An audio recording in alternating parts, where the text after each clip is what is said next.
Hello everyone, I'm Dren Hatamata, and we're going to continue with more CreepyPasta. We've got 8,824 items to go through. Over 8,000, and we are currently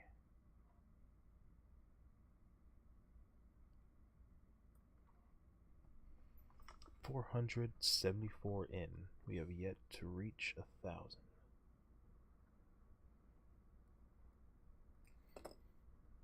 So we're going to continue where we left off at Death Cult, just after Death and the Emperor, which I did a terrible job at.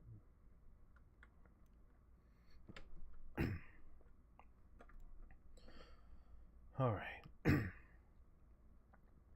So feel free. If you want to put on your own music, your own background, you can. My recommendation, put some headphones on, turn the lights out, and just listen. You can put up your own background music. I will be reading in total silence for the most part. So feel free to listen, feel free to sit back, and take it all in.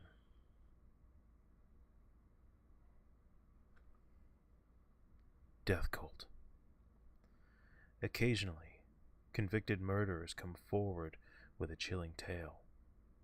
They claim that exactly 1 week after they commit a murder, they awaken in the middle of the night, and, if they are alone, they are approached by an old man in the dark black cloak. He claims to be a member of an old-age cult that feasts on spiritual energies released from violence and death. He invariably extends an invitation to the cult. And should murder accept, he is christened a member of the organization and given a victim to kill. Murderers who are accepted but are imprisoned at the time they quietly smuggled through the system by corrupted officials that are members of the sinister plot as well. Any members who fail to cover their tracks and arrested for the murders they commit are found brutally murdered in their cells. Over 6,000 murders go unsolved every year in the US alone. It's an interesting one. Oh, it's a poem. Death is a friend.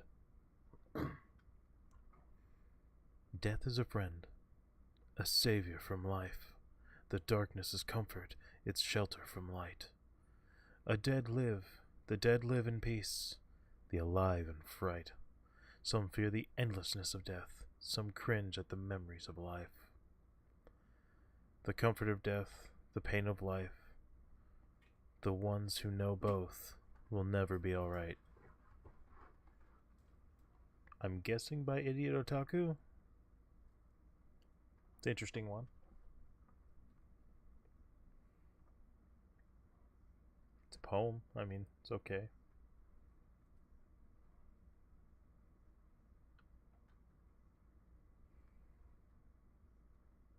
What the fuck? Alright. Looks like another game in CreepyPasta. The Death of Tullio Trivono, Part 2. My name is Carlos. I was a friend of an employee of Aplaplac. APLAC. I am less than 30 years old. In 2008, I had a party at my house with all my friends. My friends Federico, the employee of APLAC, gave me a DVD. The DVD was labeled The Death of Tullio Trivono, Part 2.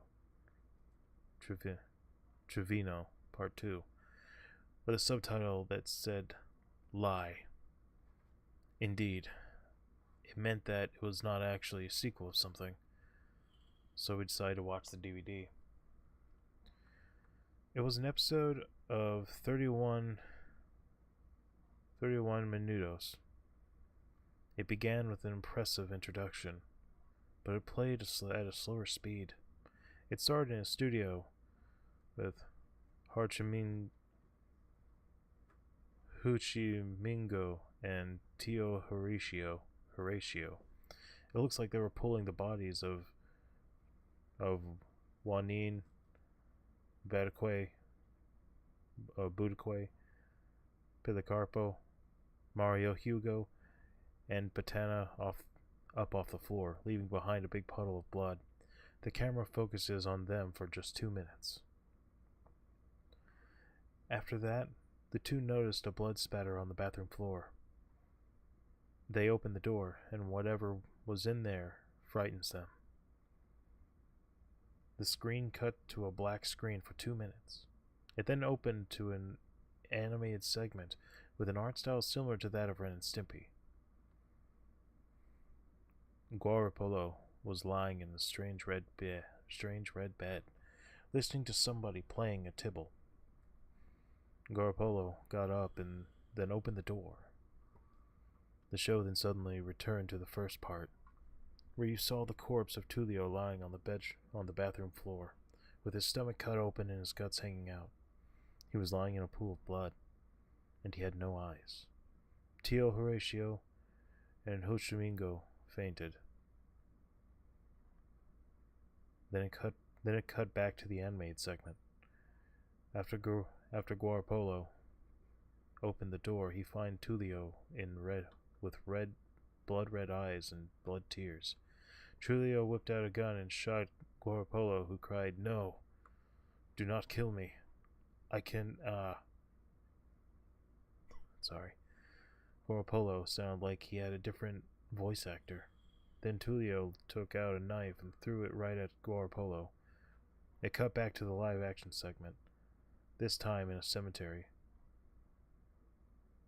Huchimingo, Tio Horatio, and Mr. Guanticillo, Balan von Bola, and Tio Palado were all putting flowers on Tullio's tomb. Tullio's grave suddenly opened. This time in a cemetery. Suddenly opens. It again cut back to the animated bit. Guarapolo has no legs and arms. Tullio was laughing maniacally, just like in the episode of Ren and Stimpy. I began to mourn in silence. Then other characters are all dead. The other characters are all dead. Their skulls are broken open, and you can see the brains inside. Their guts are hanging out and looked like they were chewed on. Blood is coming out of everyone's mouth, and their legs are all ripped off. 3 minutes later, you see Tullio's tombstone, which reads, "Tullio is here." Then, the real end pops up on screen. When we finished the video, we started to leave the room, creeped out. The door suddenly opened by itself, and on the other side was Tullio, with a murderous look on his face. We screamed and ran out of the house. We decided to put the house up for sale, called a taxi, and came here. Tullio shouted at us, "Stay off of my property. I do not mind the studio, but if I'm ever killed off, it has to be from a gunshot." Then there was a gunshot, and it woke up the neighbors. You may be asking yourselves what became of me afterwards. Good question. I moved out of that house, and I haven't been bothered by any murderous puppets since. Alright, well, another found footage one. It's a little more creative than some of them. I mean, I guess part of it is I don't know who these people are. I know what Ren and Stimpy is. I don't know any of those characters or what it's supposed to be. It's really the big issue there. I'm not able to really connect the dots, if you will. My apologies. So, yeah, it's okay. If I had more context, I could understand maybe.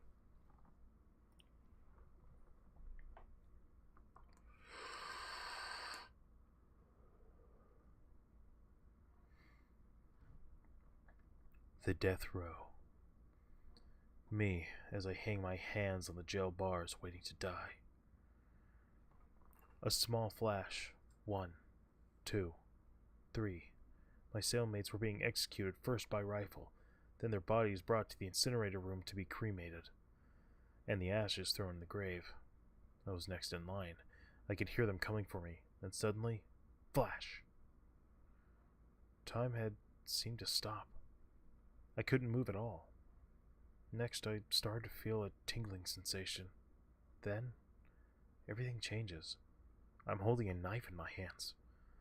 A nearby oblivious man was watching TV quite instantly. Then, stab, stab, stab!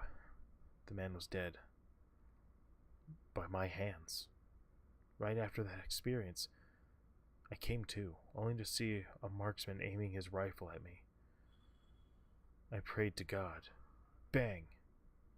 I am still alive.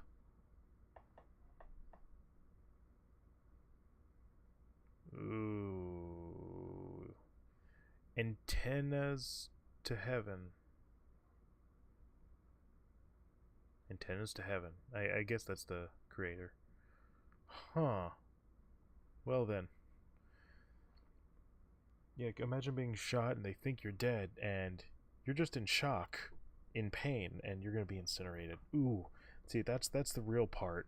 That's whew, fucked up.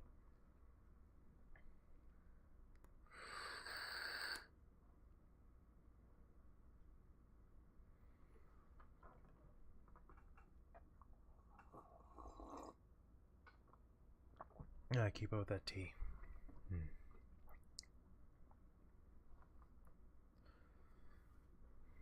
The death worm.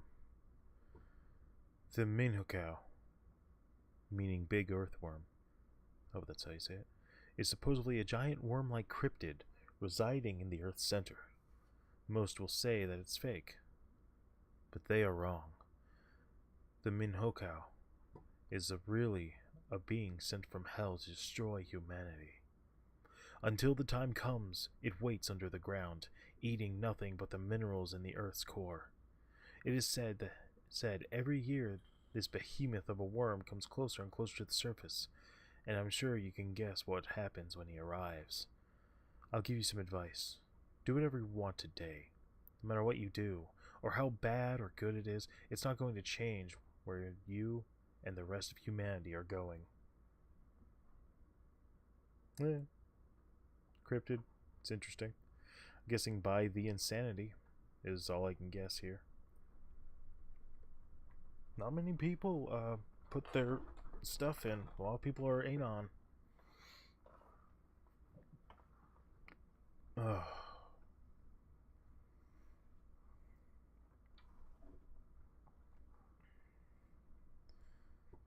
Death's father. I stood next to my father. We stood in silence, watching the crowd of people moving in front of us. My father rarely talked to me. I never saw his face. I was told to never wonder why.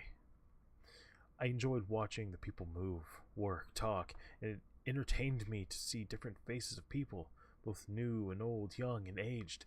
I looked up at my father, wanting to ask where they all come from. Though hesitant, I did ask him the question. Simply said, "These poor souls, all of them, their lives meant to be taken by me." Curious, I pursued his response, wondering what he meant and why he answered me in such a strange way. Upon pursuing, he said, "It will be your turn to take them soon enough." Those words frightened me. I could never take another's life. I looked at him quizzically, still unable to see his face. Then I saw it. As he leaned down, I saw it. His eyes hollow, black, empty, gazing at me as if piercing into my soul. I could see nothing inside the deep holes where his eyes should have been. His face looked old, wrinkled, and burned. He smiled at me, an evil grimace, and told me, "Now you are death, and you must accept what is my burden. You must take the lives of these people." Shortly after, he began to turn a light gray. the color of built-up dust, then blew away, his ashes gone. I was alone with all these people that would soon die because of me. Test. I should put up the sensitivity. Test. Okay, that should be good. Is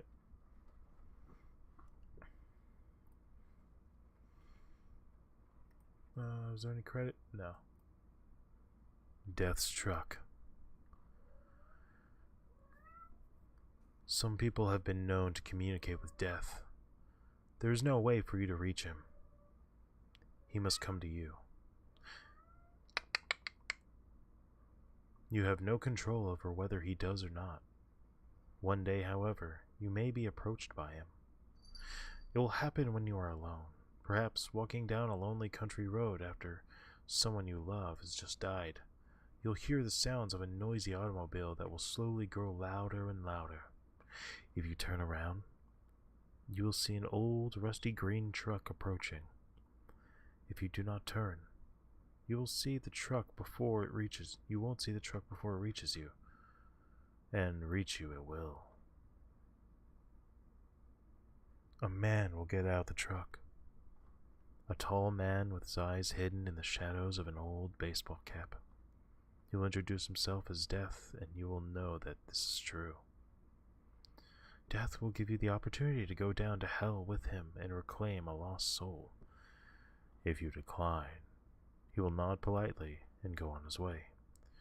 You will live out the rest of your life normally, but wonder every day what could have been. If you accept his offer, you will descend through a mad underworld before battling through the hellish labyrinth for the chance to reclaim a lost soul. Nobody knows what happens if you win.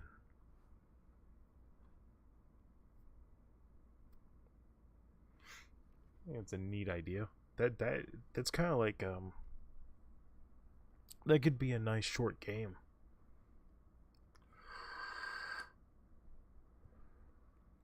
I think that'd be interesting if you could make that a really short game. It'd be fun. And I guess that's by Retardo the Magnificent. Right there. In blue. It's not that's the name he has. Retardo the Magnificent, okay?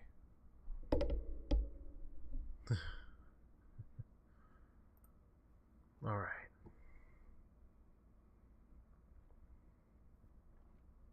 Death's virus. Warning. Don't try to bring this up with anyone from 4chan. They'll just say they don't know what the fuck you're talking about or ignore you. Some don't even remember the thread or video. Once on 4chan, there was a thread for Anonymous saying it was urgent, should be viewed immediately. It supposedly contained the suicide note from the creator Christopher Pohl. While being quite frightening, it contained rather awful grammar. Most of the comments were trollfag and noob and such. Attached to it was a WMV file. Some didn't download it in fear it would be malware, but some downloaded it. Once you downloaded it, it would immediately pop up Real Player, even if you didn't have the program. At first, it would seem like a blank screen for 15 seconds. You're about to close it when you feel something breathing on you. You try to ignore it, but the breathing just gets heavier and heavier. A hand touches... Momo!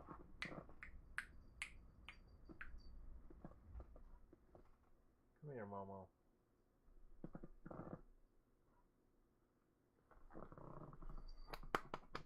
Come on. Come on, Momo.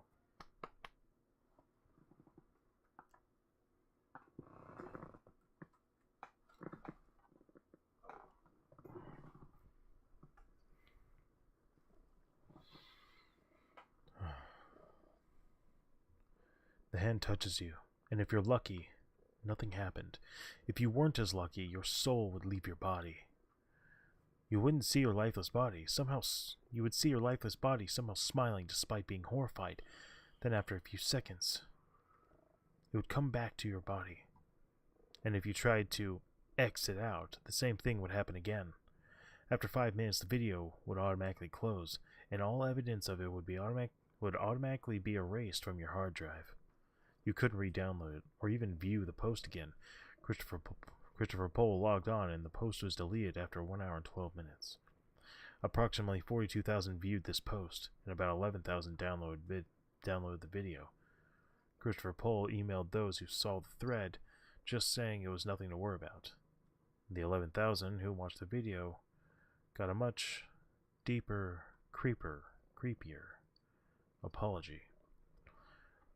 I talked to 132 people who saw the video, and a couple remembered the title, Lost.wmv. Some remembered seeing Death's face as they turned around to see who touched them. Some refused to go into details because they never wanted to talk about it again. Oh hey, Jorgogo! What's going on? I just realized you're on. Yeah, I've got Momo in my lap because she was screaming. Don't need to be screaming. Yeah, this is the last stream of the day, night, whatever. I figured it'd be a good time to go ahead and... Yes, Momo. That's the mic. Figured this would be a good way to end it.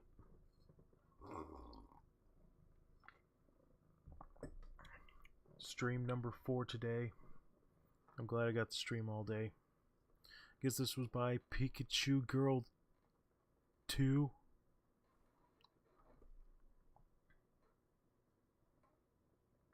What are you doing, Momo? How are you doing? Hope you're doing well. Oh, Planetary Ashes is playing Gary's mod. Have you tried to take a look at Chronic Spartan's new game? Gym Empire? It looks like a Idle Tycoon game on Steam. It's like $15 or something. It's 30 or whatever it is. It's like 30% off from original price.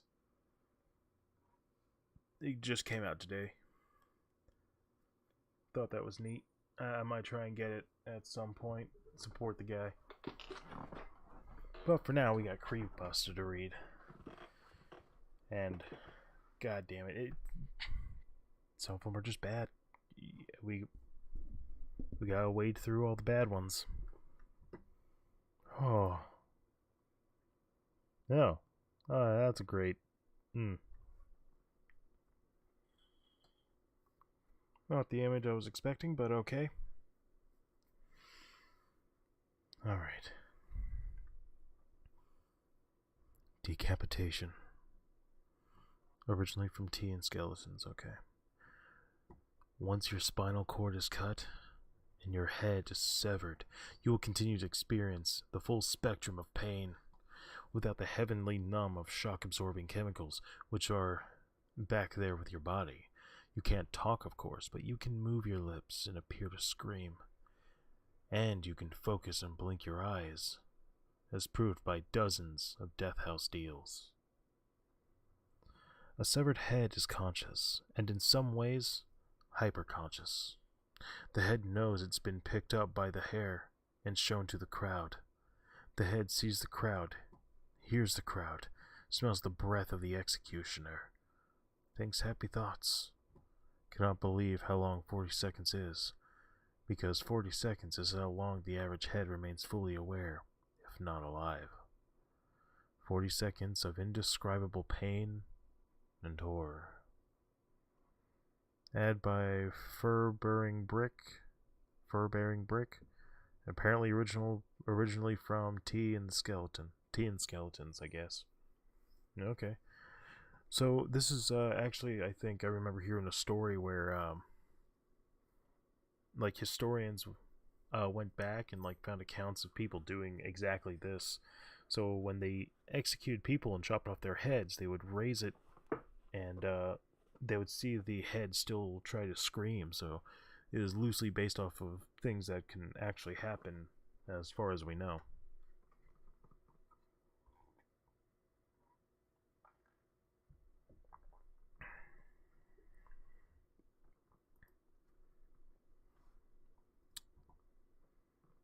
Is a hand.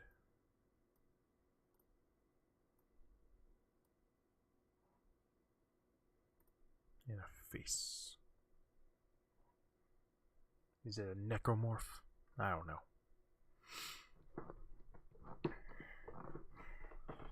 Damn it. This fucking carpet. It's bullshit.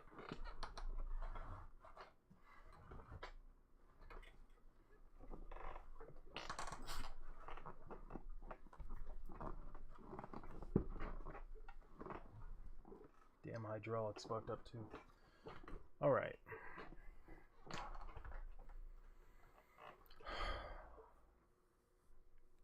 Deeper darkness. There is a moment each leap year, at exactly 3 minutes past 3 on the morning of February 29th. If you possess the courage, await that moment in the darkened room, with no other present. At this moment, the darkness will deepen. If you were to hold your hand directly before your face, you would not see a thing. But you must not do so. No, for that would be to waste the moment. Instead, you must reach out into that impenetrable darkness, and it will reach out to you. An unseen hand will grasp yours. You must not flinch away, nor tighten your grasp. To do so will only slow more of the decrepit flesh that it covers it, and anger its unseen owner. Remain perfectly still as its withered fingers move over your palm, tracing unknown patterns. Do not move an inch as it crawls slowly up your arm, and most of all, do not even breathe as it caresses your face, touching what cannot be seen. Should you remain still through this, the hand will be withdrawn and a voice will speak, so close you can feel its breath on your face. Smell the scent of decay it carries. It will ask you for one simple piece of information. Your name. Answer truthfully. Answer truthfully, and the presence will retreat, leaving only a whisper in the air as the darkness lifts. It is done. From that day on, untold good fortune will be yours, and mysterious power. You will lack nothing and have everything, but in a year, perhaps 2, your eyes will sting in bright light. You will feel your skin begin to decay, and smell the sweet smell of death upon your breath. By Miss Sartorio, I guess. Yeah, ritual pastas like this are kind of neat. People get really creative with these, and at least to me, it's been incredibly impressive that there's always something new, and there's something that you could make short games out of that I think would do well. Not anything I think you'd be able to make money off. Ooh, this is scary. But something that you can throw in, get free download, whatever.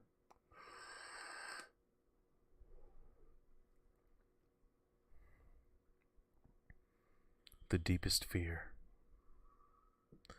You've been dating your girlfriend for almost 2 years now. You often stay late over the summer and on weekends, then arrive home long after the rest of your family is sleeping. Every night you drive the deserted rural roads back home from a pleasant evening at her house. But you become overwhelmed by fears that you will arrive home to find your family dead in their beds. Each night you peek into your sister's room to see if she's fine, and hear the reassuring rumble of your father's snore as you pass your parents' door. You chuckle at your silly worries and drift off to sleep. Finally, one morning you decide to tell your mom about your late-night fears amidst some jovial conversation for a nice laugh. As you tell her, a concerned look comes over her face. She sweeps the hair away from her face and says, "Oh, honey, you know we were all shot almost 2 years ago." You scream as you see the gaping bullet hole in her forehead. That's kind of psychological. I think there is a part of people that can experience that just completely internally. You're doing this, and it's like it's completely encompassing your mind, and it's and your mind blocks out certain parts. No, they're not dead. They're alive. They're fine. And it's not until you come to like the actual realization and actually approach the situation that it reveals what it is. Spicy Hand of Marriage, I guess, is the one who did this one.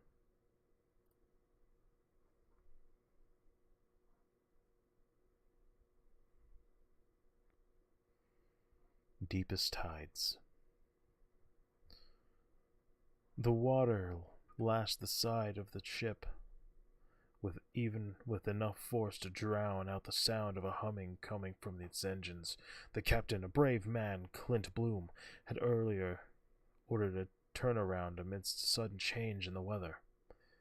If the waves got much higher or more deadly, the ship and all those on board would be swallowed by the vicious tides. Eventually, Clint steadied the ship just long enough to divert it away from the oncoming storm ahead. Luckily, there were no passengers on board that night, otherwise more lives would have been claimed. The 7 crew members set about a new course, and a few hours later managed to ride the tide to a relative safety. If only they'd stayed within the storm. It came from deep beneath the waves like a torpedo, its gigantic fins flapping in downward arcs like twin axes. It traveled from the very furthest depths of the ocean, out of the blackness beyond, and towards the underside of the large approaching ship. Though the creature moved with a speed unlike anything on Earth, its sound was silent as it whisked its way upwards, twisted its thick, spiky tail as it burrowed upward through the climbing waves. "What the hell is that?" Clint asked with a loud, hollow thud rocked the ship. "No idea, Captain," one of the crew replied. "Maybe some resistant tide?" "Maybe," Clint said. "Keep an eye out." "Yes, Captain." The creature opened its mouth to reveal long, serrated talons of teeth, rows and rows of them. Under the water, they glistened like tiny fish. Its eyes were larger than almost any other living thing on this planet. Yet, it is virtually blind. Its snout directs it to the ship, where it repeatedly crashes against it harder and harder until finally its ship begins to dent, then take on water. Clint watches as the creature, bigger than anything he had ever laid eyes on, emerges from the sea. Its huge black eyes and razor-sharp teeth gleaming like icebergs. He opened his mouth to speak, closes it. All around him, his crew are falling overboard, being devoured by this thing which Clint guesses must have swam straight from the deepest recesses of hell. He closes his eyes, and like any good captain, waits to go down with his ship and brave crew. So art credit to Red Dot, apparently. So, good job on that. That looks awesome. And I guess this is made by Mojo Setter. Neat. This is an interesting one. Anything dealing with the dark deep blue, like, it's hard to even discount anything because you know there could be shit like that because we've barely seen shit in the ocean.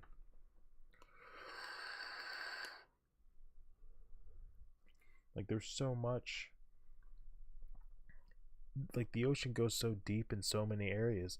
If you put your head underwater, even in the clearest sections, you still can't see the bottom. You can't see anything but the hazy blue, even if it was miles, which is just crazy. You're in a liquid liminal space. where at some point, if you go deep enough, now I don't think that has to be very deep, you have no concept of up or down anymore, except for the fact that air will carry you towards the surface where the pressure would equalize. Interesting. The definition of fear. Fear is a strange word, quite mysterious. It is a word with many names, but only one is truly fear. You fools tend to think of fear as werewolf, Frankenstein's monster, Bram Stoker's Dracula. But is that really what you fear? Fear is not an embodiment. You claim fear to be monsters, horror stories, blood, gore, things that lurk within the cloak of midnight. You give your fears vessels to let them out. Is that true fear? Is it? No. True fear is not knowing the beyond. True fear is greater than you can possibly imagine. You don't know what you are afraid of. You claim to be afraid of spiders, snakes, monsters, and more. No, you are not afraid of them if they didn't do anything at all. Afraid of them. If they didn't do anything at all, after all, you would walk by them without a second thought. Fear is unawareness, unenlightenment, not understanding what will happen. Mistrust, agony, pain, sin, murder, violence, cheating. You fools dare say you know true fear? I say not. And what a crime it is to write the word fear in your damn dictionaries. Your vessels will not save you. Your childish night lights will only let you see. Your silly ghost salts will only make your room smell. And your silly poetic lies, none of it will save you. I wish for you all to look at yourselves as people and realize you never trust each other. Why do you claim to be afraid of Slender Man, the Rake, and Jeff the Killer? Because you need a vessel to place your fear in. You can never make sense of what you're afraid of, but I will tell you this. Right now, the devil stalks you, taking advantage of what you call fear. Do not let it get to you, or he is one. That one's kind of cool. Trying to basically really put in, no. It's not that you fear them inherently. It's that you don't trust it, that you don't know what it can do, that kind of thing. It's like, you're not afraid of falling, you're afraid of hitting the ground and stopping. Or you're not afraid of the snake, you're afraid of the snake biting you, or the spider biting you. You're not afraid of a person with a gun, you're afraid that person with a gun will shoot you. That kind of thing, or a loved one. Like, it's that kind of thing, not an inherent object or personification.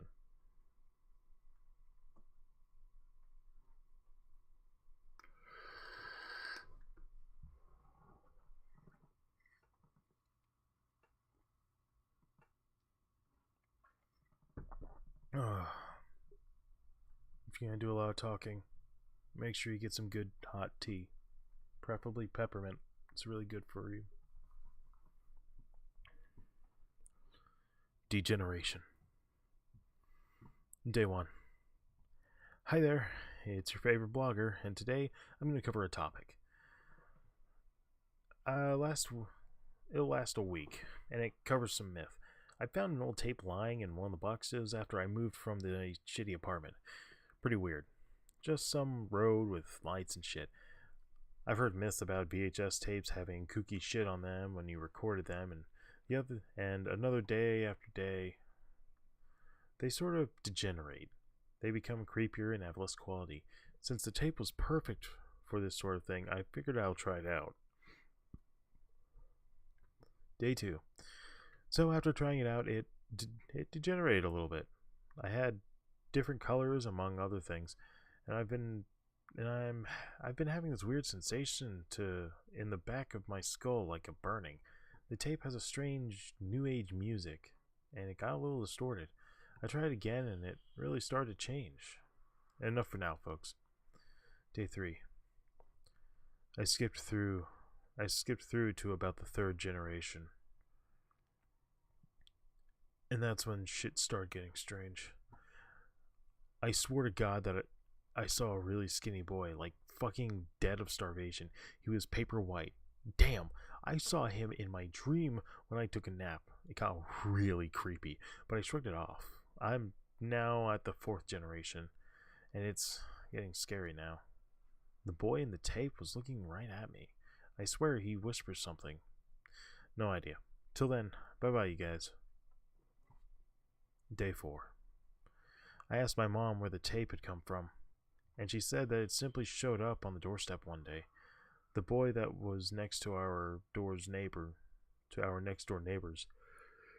The boy was our next door neighbor's son.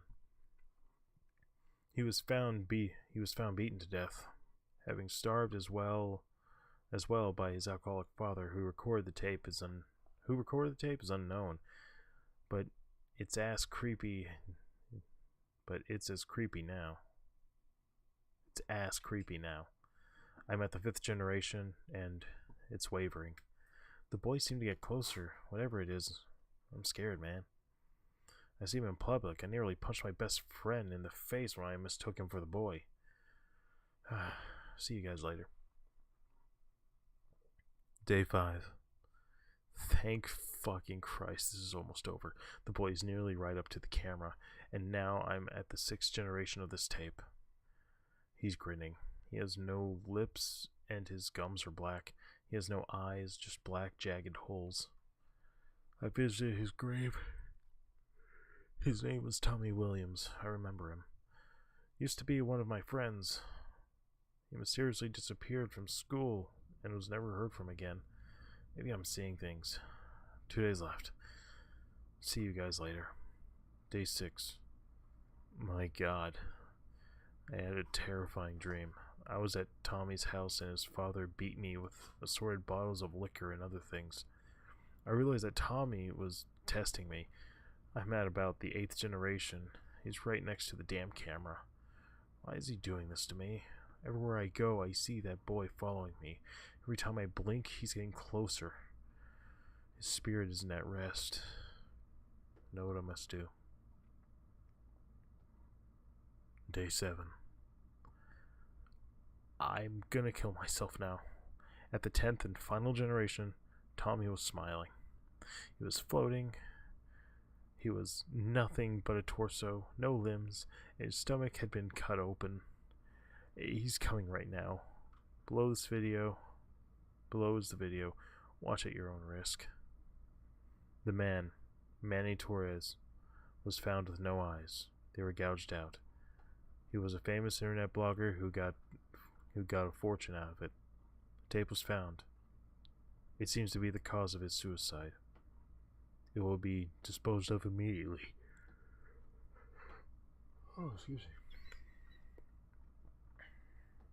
Huh.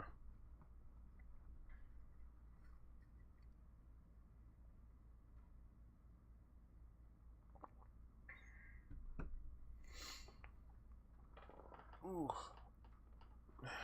Yeah, that's another one I could use a video short about.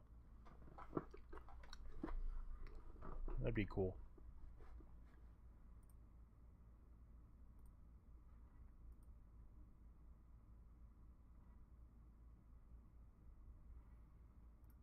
Alright. Oh, shit.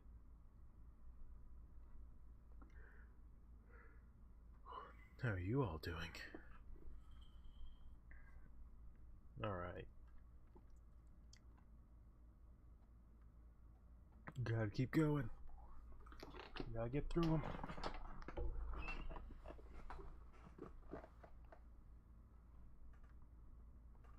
Oh. Gotta at least make it past 12. Then maybe I can put up. Alright. Deja vu infliction. Have you ever had the strong sensation that you did something already? Or been somewhere before, but you just can't recall when? Most people call this sensation deja vu. I've been experiencing this marvel quite frequently now for the past month. Oh.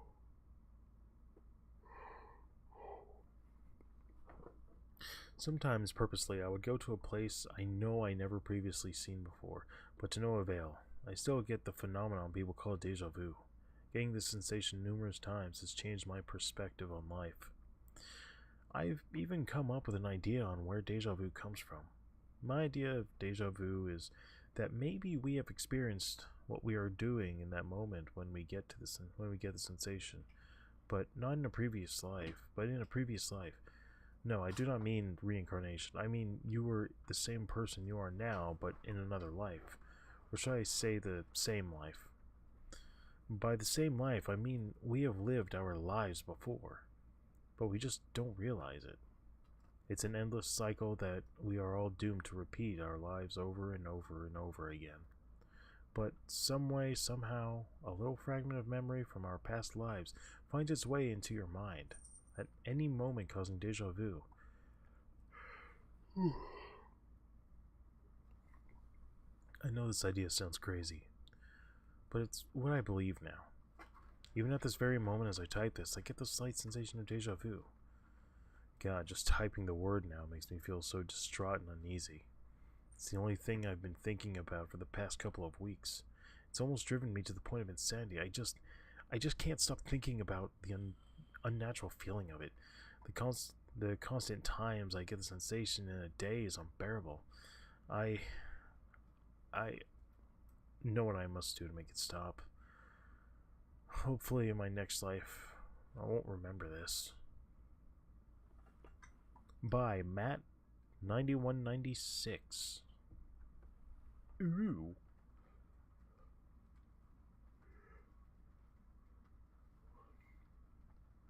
Yeah, so I can definitely say I've had experiences with deja vu. All mine have been pretty subtle, though.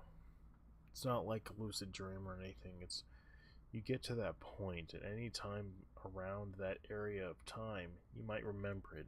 A lot of times, it's like right in the middle of doing something. There's a few times where I had deja vu right before I did something, and it was like I couldn't stop it. I couldn't change what was happening, despite knowing exactly what was about to happen, like less than a second before it happens. And like we're talking about a few seconds worth of deja vu, so it's not like I'm going through and not getting anything. This is a longer one.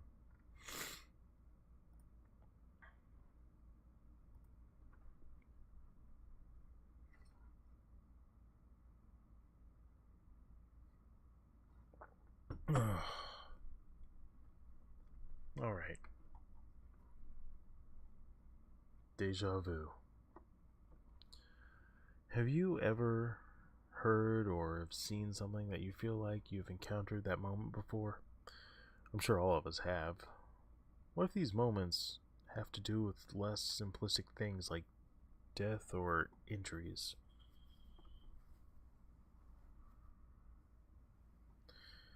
Well, here's my story. I woke up in a cabin.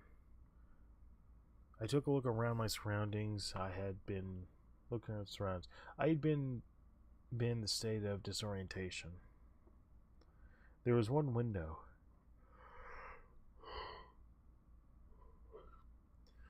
The bed I was laying on, and a radio on the nightstand next to the bed. The door itself and the walls were a deep brown color, and somewhat chipped and dusty. The door seemed to be in better condition. As I lay there, I began hearing footsteps near the door. I froze in fear. The door opened, and in came my dad. I quickly snapped out of my delusion. "Dad, where are we?" I asked. "On the vacation, remember?" he replied, nearly a retort. I didn't know he was talking about. I didn't know what he was talking about, but if he was there, I must be safe. I nodded. "Where's Mom?" she asked. "She's sleeping in," my dad replied calmly. He signaled me to come with him. As I descended down the stairway, the aroma of bacon had lingered under my nose. We walked into the kitchen where there were eggs, bacon, and sausage, a delightful meal. We ate quickly. "How did you make this?" I asked curiously while I ate. "The stove over there," he said, pointing it out to me. He suggested we go on a hike and let Mom sleep.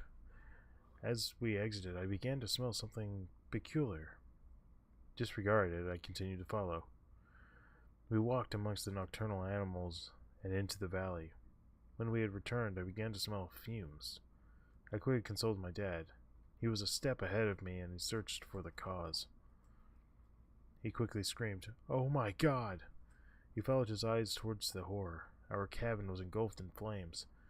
Dad ran towards it while dialing 911. I quickly followed. He reported what happened was frantically and quickly as he could. They showed up in a flash and put the fire out. They searched the cabin for the cause of the fire. As they were inside, an ambulance showed up where the two workers ran out. I remembered. "Mom! Mom!" I screamed. The workers ran out and back in with the gurney, exiting with a body covered by a blanket. Apparently someone had cut the gas line. We found a lighter and some cigarettes in her pocket. As soon as she lit up one of the house had been lit up one in as soon as she lit one up in the house had to have exploded, fireman states. We stood there crying for what felt like a year. Everything started to go blurry. I was scared.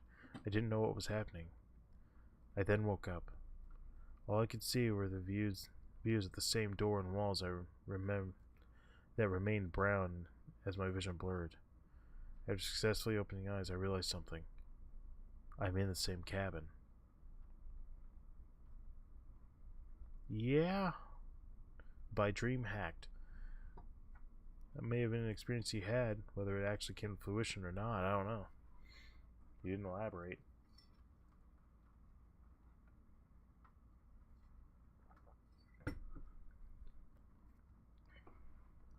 Deja vu.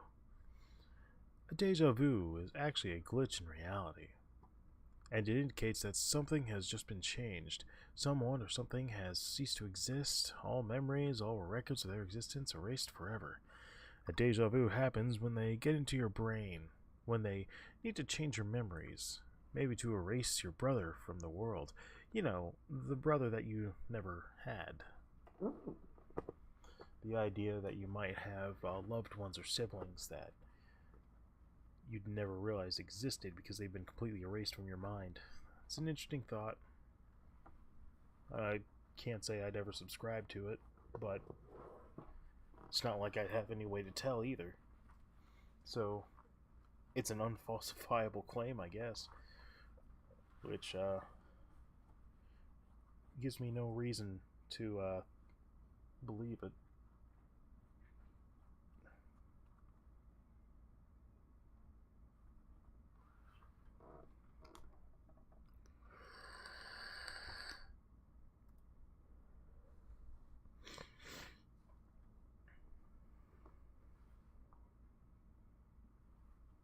Delicious. A family was eating in the dining room of their house. "James," the mother asked, staring at the boy's untouched food, "you haven't ate any of your food." "Yes, I have, Mother." James grinned and pulled up his shirt. The skin was torn and ripped off, and you could see his discarded intestines. "I've eaten lots." The next day, the mother and father were found dead.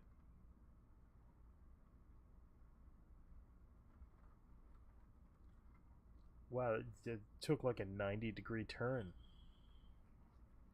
Goddamn. What the fuck? Ooh, poem. Long poem. Demise. They are lost. They are lost, but I am still here. They choke themselves as I cry in fear. I fear that I will lose another. The fear I will lose myself. Their actions disappoint me. Their behavior is incoherent. My behaviors are not distinguished by their consent creating minds. As I am not the person that they had once foreseen, and they are not people I once knew long ago. Why is this happening? I scream above. I throw my fists towards the air. I wait for a single answer. But as I wait, I no longer care.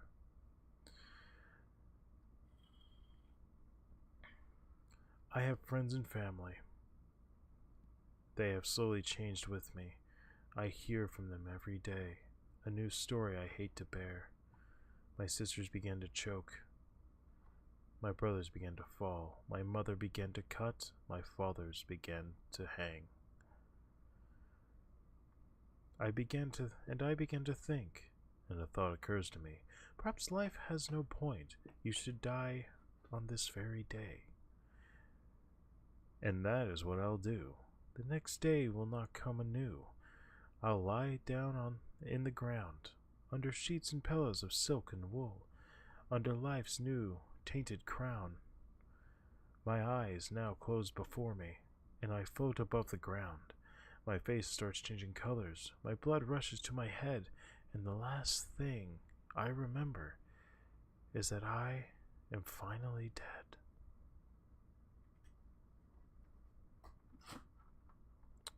That's a pretty good one, actually. That's a pretty good poem. I mean, topic-wise, I'm not sure it works as well, but, I mean, well-written. Well-written. There was some free form in there mixed in. It wasn't just rhyme after rhyme. That's something that can definitely be appreciated.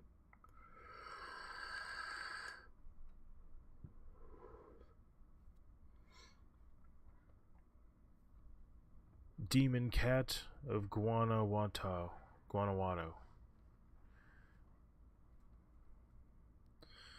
I will be the first to admit that what I did in my youth was monstrous, but that is no reason why I must be afflicted with such nightmarish terrors. It was inhumane to live like this, but I will not be forced out of my own home, built by my own ancestors. I am Alvarado, the last of the richest family in Guanajuato. So what if nobody wants to work with me anymore? Ignorant peasants. I have enough money and rifles to outlive whatever it is that afflicts this hacienda. But as brave as my words are, my soul cannot match them. I fear, I tremble with this when the sun goes out. It is out there. It is here. It is everywhere.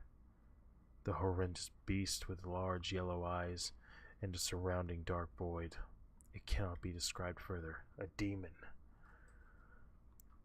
I feel like it is its duty to kill me, but not a quick death. It wants to make my life unbearable. It wants me to do it the favor of killing myself. I have seen it once or twice. I have shot at it with no effect. It's like shooting at twisted lights and shadows. If it was just my fear of seeing it, I would have already taken my eyes out. But it screamed like the cat it once was. It yells like the little girls I have murdered. The demon cat of Guanajuato. Oh, well, I mean, it's hard to feel sympathy for you, motherfucker. Assumed by the antennas to heaven. Yeah, sorry, you killed little girls, not gonna have any sympathy for you. You can sit there in that waking nightmare. Suck my ass. And die. Again. Ooh, Jesus. Actual fucking stanzas and shit.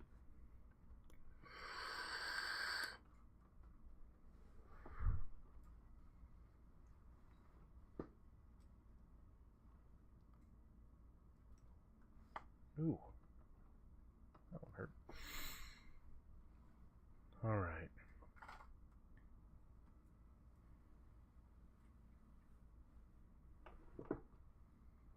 we're getting pretty far. We're almost to 500. Demon GIF. Oh, we're in the demon stuff, that's right. It was about a week ago when I first saw it. I was looking up anime GIFs, and I saw this one from Black Butler of Alios. So without further thought, I clicked and looked at it. I began to look at it and wonder why it wasn't moving. Maybe my internet crashed or something? Just at that moment, I noticed the photo flicker. I did a small chuckle and proceeded to click out of the window. Oddly enough, it stayed there. No matter how many times I clicked, I summed it up to my computer being on the fritz as usual. So I yawned and resumed my work, glancing outside at the night sky here and there, hoping my parents would come home soon. The clock has read 3 o'clock in the morning when I turned one last time toward the window. My attention was caught by the form of a small boy walking towards the window. I stayed glued to my seat as his features became visible. That moment, there he was. Alios Trancy. I smiled to myself, thinking this was one of those crazy dreams I had. The boy just stared at me, his eyes shining that cold, icy blue color. Little did I know this wasn't going to end like a cheesy fan fiction or one-shot. Just at that moment, someone behind me grabbed me, blocking my mouth with their hand. My eyes widened as I tried to struggle with my attacker. Shh. This will be over soon, was all I heard before I lost enough oxygen to lose consciousness. When I awoke, I was tied to my computer chair, blood dripping down my face. I managed to turn towards the mirror in the hallway and looked on in fright. My right eye was gone. I could see where it had been ripped out, small veins dangling from the hole like crimson-colored vines. I gasped and cried out. Sadly, to my dismay, only a masculine voice answered. Do you like it? I stared in the mirror and saw none other than Claude Faustus. His golden eyes staring at me, a large Cheshire cat-like grin plastered on his face. My jaw dropped in fear. What the hell? I thought to myself. Alios walked out from behind Claude with a small maniacal, sadistic smile that still makes my blood run cold just remembering it. I watched as Alios stuck his finger through where my eye used to be. Me, screaming in pain, my nerves tingling with his touch. Alios sneered and growled, I think someone needs to be taken. I think something else needs to be taken. This little girl is annoying me. Claude nodded and proceeded to circle around my body, like the shark of prey. If you were a true man, you'd fight me. I whispered through tears. If you're a true man, you'd fight me. I whispered through tears. Claude just smirked and whispered, I don't think so, and began to carve into my arm. I blinked away tears as he carved a sickening blood-red spider into my arm. My nostrils flared at the scent of the metallic crimson liquid as it dripped down my arm into the floor. However, that murderous grin remained on his face as he stepped away, revealing his masterpiece. Alois then snatched the knife and began to slice into my leg. I had managed to kick him in the face and began to kick back into my chair, which was against the wall in the hallway. Alois had ran at me with a knife, a large bruise covering his left eye. He leapt up and plunged the butcher knife into my stomach. I gurgled up blood as he got up. The rust-hued substance staining my cheeks as cheeks a faded red. Strangely enough, Claude began to untie me. Finally, I might live after all, I thought to myself as I stood up. Claude suddenly shot a look at my legs and grabbed my left. He suddenly held my petite body upside down as the tall man carried me outside and into the balcony. Alois cried, laughed as Claude dangled my bloody and broken body over the railing. "Bye-bye, girl," were the last things I heard before I was dropped into the pavement below. That image from earlier flashing from my now damaged mind as my skull collided with the sidewalk. I awoke today in the hospital, cords and machinery blinding my view of the room. Lucky enough for me, apparently somebody witnessed them dropping me off the balcony. I smiled weakly and thanked the civilian's family who had come on his behalf. According to them, he was killed by 3 identical triplets, all with purple hair and crimson eyes. Then my neighbor's wife had handed me a bag, and somebody left at their doorstep was full of small plush toys. I grinned and took one of the plushies out. I was staring face to face with an Alios Transu plushie. I kept taking out the plushies curiously until I sat, staring at the plushies of Alios, Claude, Hannah, and the triplets. Then, with my one good eye, I could read the card that was in the bag. "We're not done with you yet, child." God damn, what's with people and killing kids? Son of a bitch. Why is that gotta be such a thing?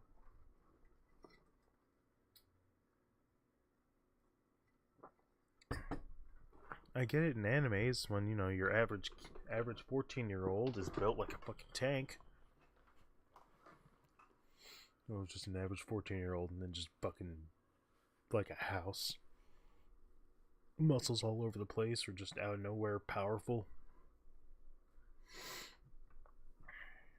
The demon of guilt.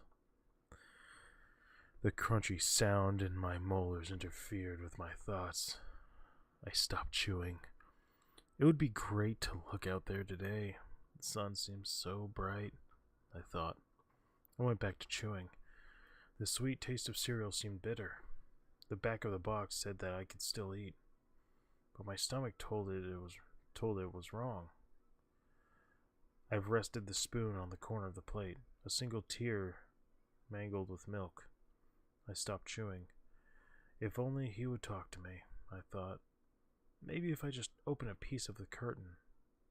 He does not get so angry as usual. The last time he broke my left leg. It still hurts. I am afraid of atrophy. I cannot take that risk. I give up the idea. Again I chew. I enjoy that bitter taste. After all, it is the last box of cereal. After this, there will only be tap water. Her look is so dark and terrifying. In an effort more psychological than physical, as I try to lift my head. I had forgotten the details of your face. Right there in front of me he was, with a thin layer of skin holding his head from front to neck, in front of the neck. His twisted eyes pointed directly at me. His hands remained fixed to the table as if wanting me to finish my breakfast to follow me the rest of the day. For God's sake, I'm begging you, let me out. I did not mean. I didn't help because I was afraid. If I stopped the car, I was going to be beaten, please. More tears are now the company's previously lonely that had fallen into my plate. The boy was run over 2 weeks ago, almost beheaded in front of me. Did not say a word, just kept staring at me.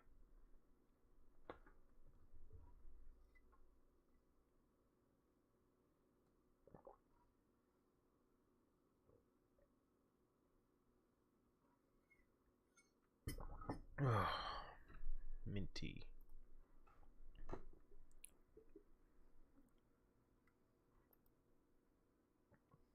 No credit? Don't know. Okay. Let's say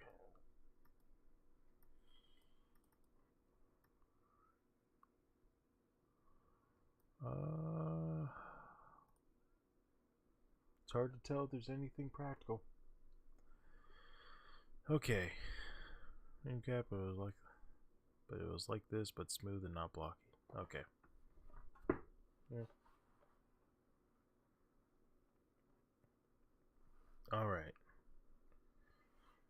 Demon of Minecraft. This is my story of what happened to me on Minecraft in late February of 2011. The story can only have the title of one word because it was the only applicable name that can describe what I saw that last winter. Ooh, excuse me. I was on my server with 3 friends just dicking around. We had flying mods, so we decided to see how far up we could fly. Out of complete boredom, we didn't stop. We kept flying till my friend hit 65,000 meters. He reluctantly stopped and waited for our other friend who had a late start getting up to the top of us. I, however, proceeded to advance ahead of the group. I had kept going on, with my number just passing 70,000, 80,000, 90,000.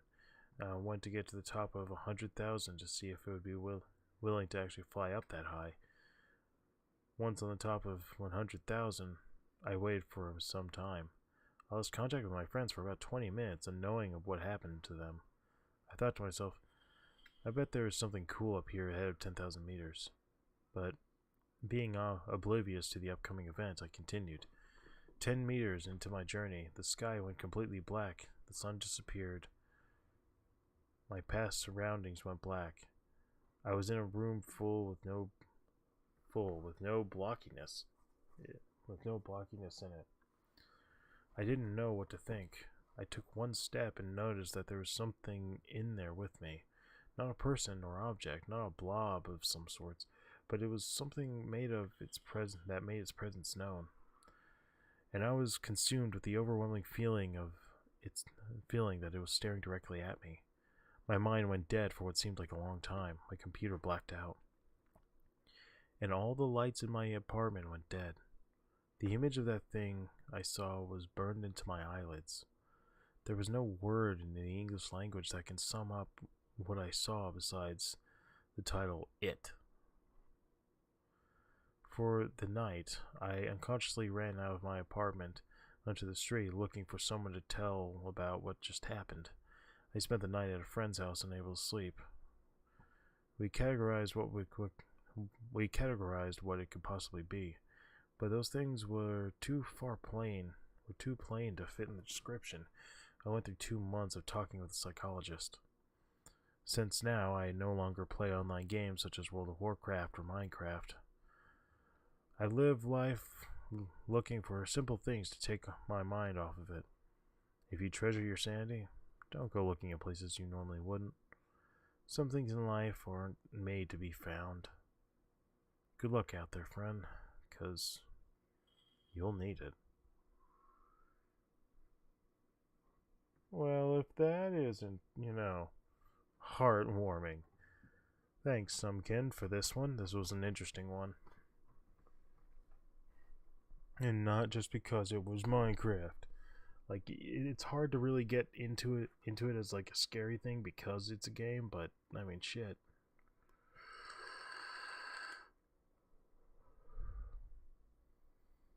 Fuck, I'm getting tired. Just a little bit longer. Like 15 more minutes. Oh boy, I see that stream.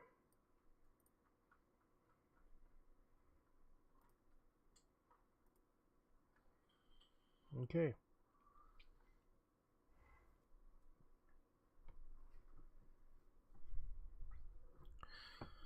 Demon virus. It all started 3 days ago. I was looking up some funny pictures when I found a forum topic called Post the Funny Pictures. Every post was spam and nonsense like PL%52 Echo Hector 3 Yellow Hotel 2 Whiskey 40 Upward Single Chevron Nancy 6 Tango 6 Nancy 6 Oscar 1 8 Delta. I like to think about hidden meanings and things, so I decided to play with the message a little. I eventually noticed that the message backwards and rearranged was 666. Don't know way help. Don't know why help.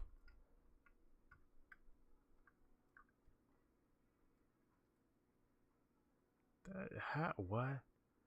I was obviously laughing and thought it was spam. As I went on, nothing more happened. A few more messages like that were posted, so I thought there were a few trolls in the thread. That night, I was in my room watching Nick at night and decided to go onto the internet with my PSP.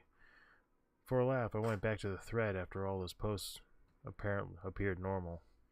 I got out my laptop and was about to go back to the website, but realized that all the corrupted messages meant the site had some kind of virus, so I decided against it. At that point, I went to sleep and I didn't wake up till around 12:40 p.m. I got onto my computer and avoided the website. I was on YouTube when I figured out my computer was doomed. One of my comments was 4N3I623S10 Lima Kilo 3 Nancy 31232 Ivan 10 Sierra 1 Nathan 2 1 Alpha 6 Tango 0 Alpha 3 Sierra 3 1 Echo Maria 2 5 Tango 3 what was it? What was P? Victor Echo 1 2 Charlie 6 Charlie Alpha 3. I don't even want to know what that said. Google was even worse. I searched some pictures for videos and I was going to make, but I always found at least 2 pictures of dead and dismembered corpses whenever, even with safe search was on. And while I searched for the most innocent things, what I really noticed was the picture of a little girl who was about 7 years old. Her eyes were dead white and her forehead was slit open. She seemed to be holding some book, but I couldn't tell what it was. Excuse me. Her mouth had been ripped open too, and a star had been scratched into her stomach. It seemed like her hair was ripped out as well. However, there was no blood, as if whoever did that to her cleaned her off if the wounds were visible. When the whole image sunk into my mind, I immediately took my bat and cleared my computer off the desk with it. I may have broke the monitor, but I didn't make sure. I knew that I didn't need to stick around and see anything worse happening. I wouldn't even dare give the website's IP to anyone. I told my friends what happened and they only started pranking me. Fuck. They continuously started sending me fake emails that looked like the messages in the thread and started this mess. It's only now that I realize the girl in the picture was my little sister who died 2 years ago.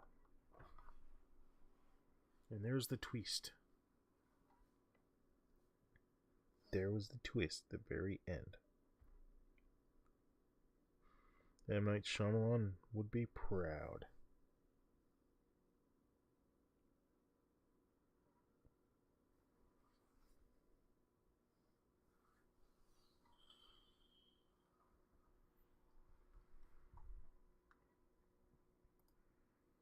Oh shit. Come on, just like 2 or 3 more. I can do it. You gonna hype me up, someone? Oh. Okay. The Demon. As night grew thick and day was done, all was quiet and life was gone. Not a thing in sight except the creatures nameless stared in the distance, waiting and waiting, waiting. No purpose in life but to wait, wait, wait. The street lamp's dim glow was only light for miles. A dream, a man drew high, coming closer and closer and closer to it. What was it to do? In the years it had been there, it had never had to face the threat of a man. Man had come and went, for man cannot see the evil in front of it. Man is oblivious to life.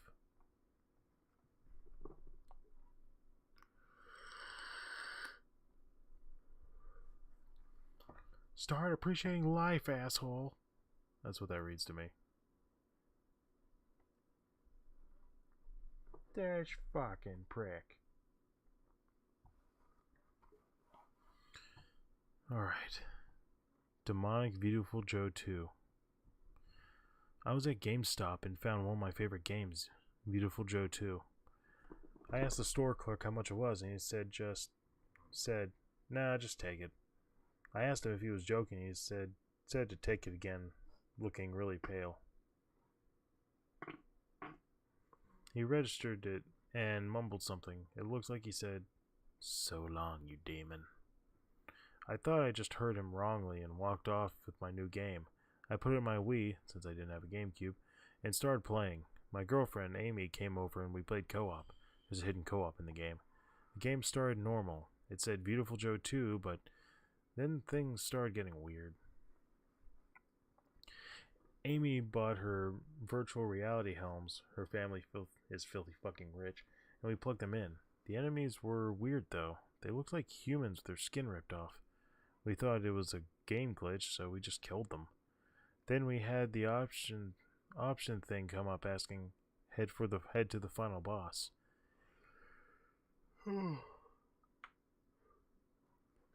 We decided, hey, why the fuck not? And accepted, but it wasn't the boss's room. It was the blood red room with black background and fire everywhere. Something came on scene. It was red and super buff with horns on its head and hooves instead of feet. Then the game froze. We took our reality helms off. There's no fucking way that's actually working. And decided to return to the game. But when we went to decided to return the game. When we went to GameStop, it was on fire. But this wasn't fire like you would be like when you burn wood. It was fire from Beautiful Joe 2. We then heard a familiar voice saying, "Beautiful!" And I noticed it was the voice of Joe. He came out of the fire with Sylvia, his girlfriend, and they were there in normal form, but they had one black and one red eye. He then said, "Henshin," in a demonic voice and turned into a superhero form. Then me and Amy said at the same time, "Who the fucking hell are you?" All they said was, "This is your fate. This is your fault." They came at us using slow to slow us down and use Mach speed to increase their speed. We dodged in time somehow, and then they disappeared. We went to my house with Amy and scared the hell out of me cuddling her. And Amy scared the hell in me and cuddling her. When we got to my room, a figure was there. He said, "You will need these. You will need these." In a nice calm voice. I knew I could trust him because he had a lightning bolt in his hand and I knew what that meant. We put them on and noticed they were V watches. Then he said, "Good luck," and left in a flash of light. We knew who we met and were happy about it. We then decided to make it sound like an overreaction, burn the Beautiful Joe 2 disc and box, and then put it in the trash, and then put it in our local dumpster crusher. Never forgetting what happened. We used the V watches wisely and trained to make sure that we were ready the next time we meet them. Okay. Yeah, no. That's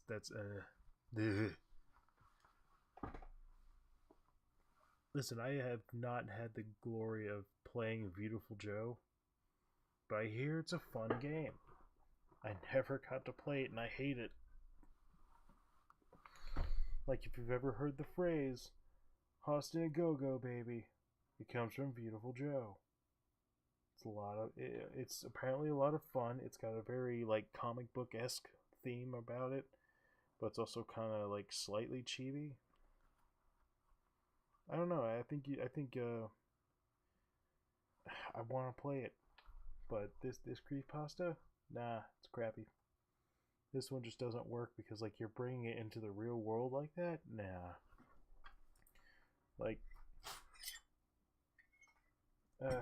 that's another one of those self-insert protagonists. You know, you're trying to be the main character rather than just experiencing a thing. It's like it's not enough. It's like, well, shit, what is enough? Damn it.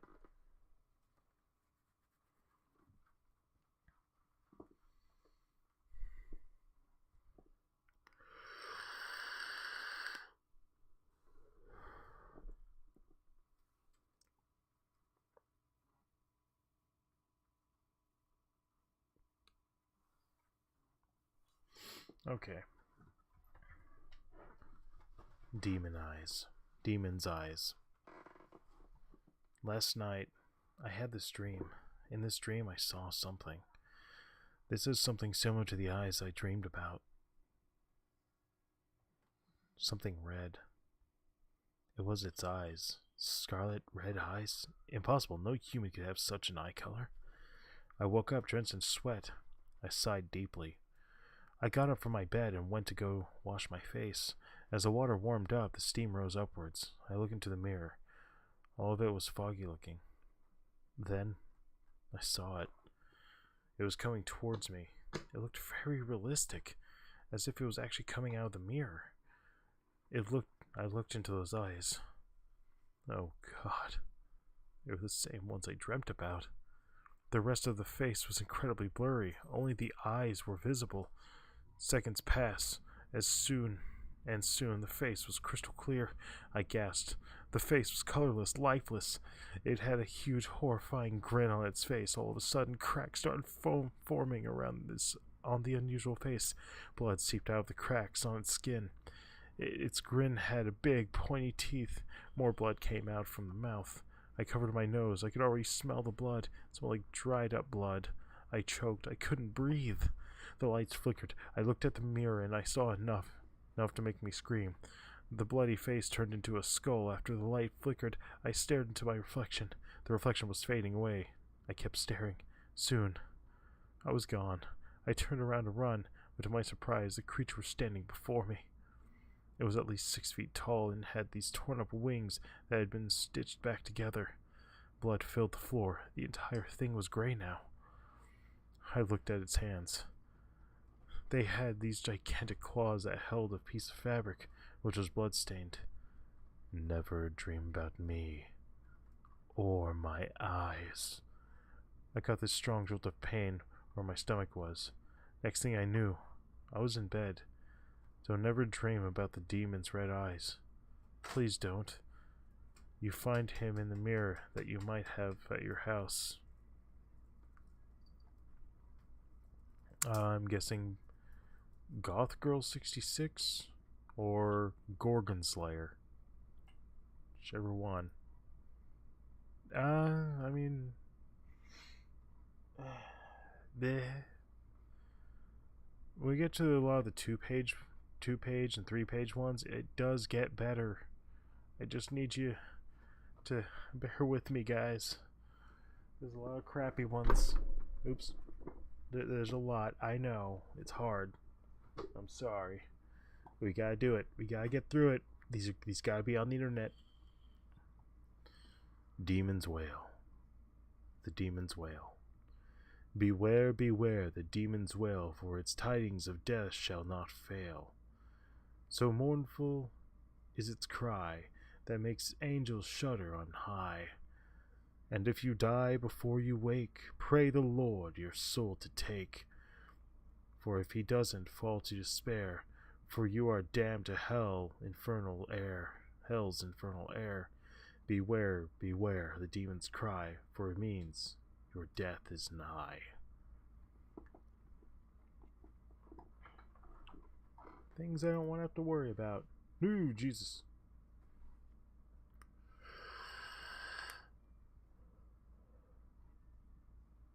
Alright. How many is that?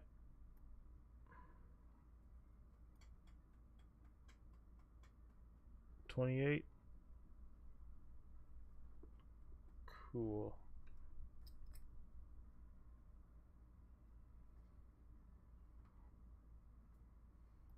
Yeah, that's probably good. Let's see how many we have now.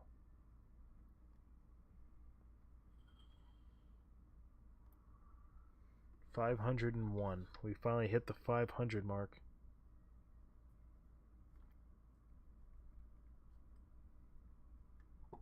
Hell yeah. We are past 500 creepypastas. Holy shit. The last one we did was Demon's Whale. I think I'm gonna go ahead and put up, because fuck.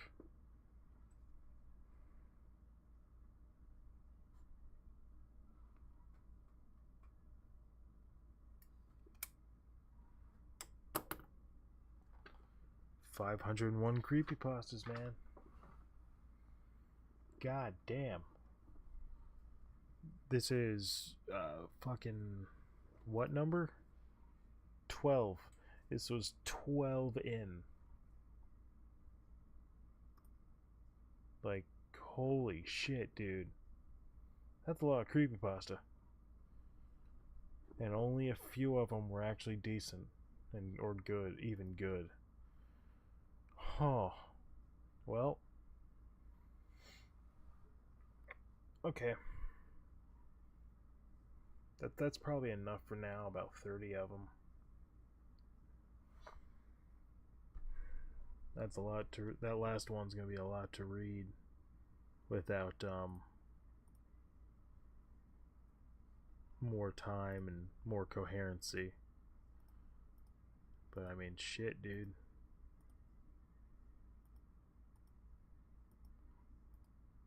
Some neat shit, though.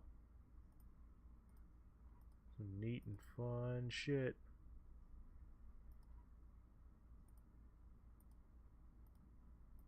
Hell. You just gotta really reinforce what the hell's going on.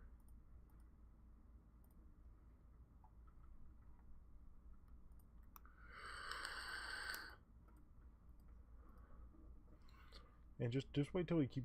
You know what? I should go ahead and like throw up fucking recipes and shit. Oh man, it'd be great. All right. So I think I'm gonna end it today, like for realsies. Last stream.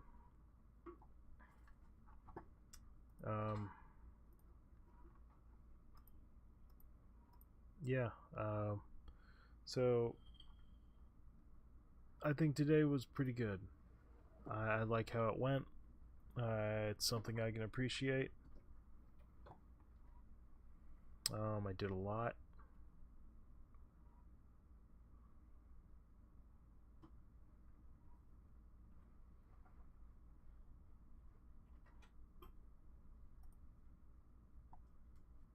There we go. So yeah, a lot happened. I had 4 streams today. That's insane. Because I wanted to break it up because I wanted different segments, but I also didn't want to like have it all at once and then have to deal with it all fucking day like that. Just wanted to have my breaks and enjoy it. I don't think I want to be one of those anyone who like streams for like, oh, let's see if we can stream for a solid month. Nah, fuck that shit. I might do a subathon where I try and stay up as much as I can until I'm not able to. But I mean, shit, dude. But I think I'm gonna end it here.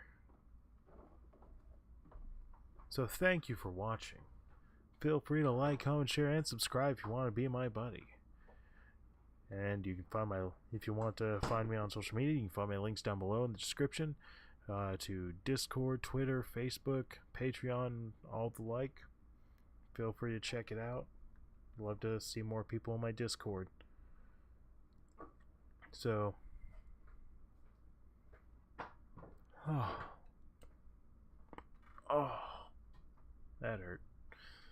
Alright.